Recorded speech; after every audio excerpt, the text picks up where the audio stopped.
Hey, it's Brandy, and I just wanted to come in and share a project that I'm currently working on.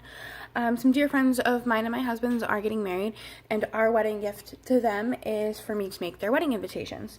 So I wanted to show you how I mass produce something. I think I'm doing 150, a little over 150 invitations. So I wanted to show you how I mass produce and my process of it all. So first things first is I come up with a design. I try to keep my wedding invitations pretty simple because I'm a one woman producing a large amount of invitations. So we pick the colors and make it simple. So here I just have a 5x7 card. I have it in the landscape position, some silk ribbon, a small piece with some heat embossing. The backing piece is dry embossed, and then on the inside I will put all of their information to keep them to keep their information off the internet. I didn't put it in on this invitation, but it's just printed on white heavyweight cardstock, and it just has a standard wedding invitation with all of their information and inviting their friends and family to join them to celebrate their wedding. So what I start out with is I figure out the size of invitation I wanted. I generally make my wedding invitations larger than a standard card, so this is a 5x7 card. Once I decide that, I do my math out for how much cardstock to buy because I'm a salesperson, so I like to go shop the sales. So if I know I have 40% off coupons and things that I need for the invitations aren't on sale, I can use those. I also steal my mom and my husband and make them come to the store with me so that I can make them go through the register with a 40% off coupon. Or shop the sales. Like a lot of the big box craft stores or even online, you can get the cardstock for the sales. Like they have them like 20 cents a sheet, and so you're saving money in the long run. I also do the same with my ribbon and all of that. So first things first is I cut my cardstock and I stack it in stacks of 10, so it's easy for me to count to make sure I have enough of whatever I need. I do one thing, I do all of it at once. So when I'm cutting cardstock, I do all of the cardstock I can cut at the same time. I always make sure that when I'm mass producing, I buy a bunch of extra cutting blades so that I know I'm getting nice crisp cuts, because when you're cutting mass amounts of cardstock, you want to make sure you're getting clean cuts. So I do get a couple of blades so that I don't end up with like that fuzzy frayed edge. So I just cut all my cardstock. And I do it over and over again. And then I go through, and for my card bases, I go through and I score all of my card bases. And so those are my first couple of steps. So then once I get all of that done, if I have any embellishments that I'm going to do, I pre-cut those. So for like my ribbon, I will sit with a ruler. I know my card is a 5x7 card, so I will come in with my ruler and my ribbon, and I will just sit I open up my ribbon. I can get it open.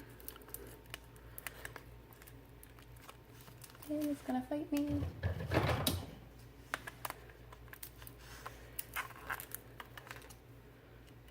And when I buy my ribbon, I always know the length of the piece of ribbon that I plan on putting, like whether I'm making a bow. When I make my sample, I measure out how much ribbon I actually used, so that way I know how much ribbon to buy. So I know I have a 5x7 card. I want it to fold over to the back and be able to tape it down.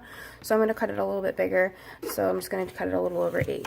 And I just go through and I cut until my roll of ribbon is gone. And I cut as many rolls of ribbon as I have.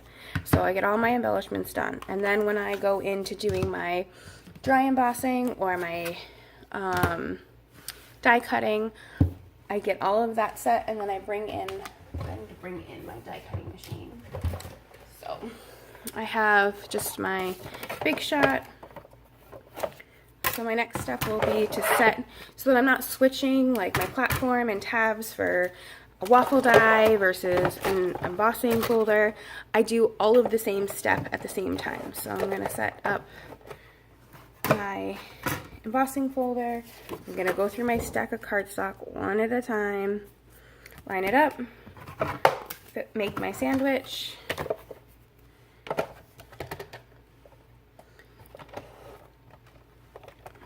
and run it through my machine.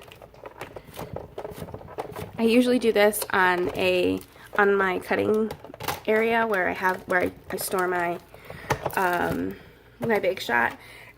It's just hard to film over there, so I moved it over to my desk for now. But so I get all my embossing done. I find that it goes really fast. I can do a lot of it while I watch TV or watch YouTube videos, and I really enjoy the process.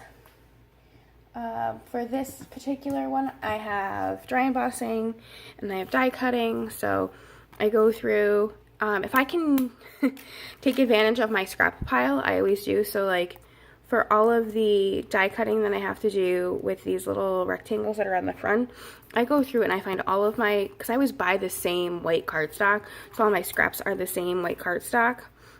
I go through and I pull out all of my scraps and cut every little thing I can get out of my scraps, so I'm making the most out of my materials I currently have, and I go through and I cut as many as I can. So this particular die is from a dynamic set, and it's just the stitched rectangles, and I'm using the third one in. And then for the stamping, I have a mini MISTI, and I just have my stamp set in the corner, and I will go in, slide my piece in, ink up my stamp, and then stamp it. I stamp a bunch because I'm using Versamark ink, which is a really sticky ink. I go in and I stamp a bunch of them, and when I get, I don't know, about 10 of them stamped, because it doesn't take very long with the MISTI, which is a great tool if you're mass producing. I stamp a bunch of them, and then I go in with my coffee filter and my embossing powder. I'm just using some Stampendous black detail embossing powder for these cards, and I use my coffee filter to hold all of my embossing powder that I pour over. I pour all the embossing powder over all of my pieces. Then I get my heat tool good and hot, and then I heat it. Once I have all of my elements set and every piece is made, then I start assembly. Then I start putting the adhesive on, and then first I'll wrap all of my ribbons, then I do all of my backings, then I do all of my popped up element, and then the last thing I do is put anything on the inside. So that's my process. That's what I'm currently working on. I have about 150 invitations to make. I just thought it would be helpful to somebody to know what it's like, to know my process of mass producing and how I go about doing it as a one-woman show. I hope this is helpful. If you have any questions, you can leave them in the comments down below. Thank you for watching, and I will see you soon.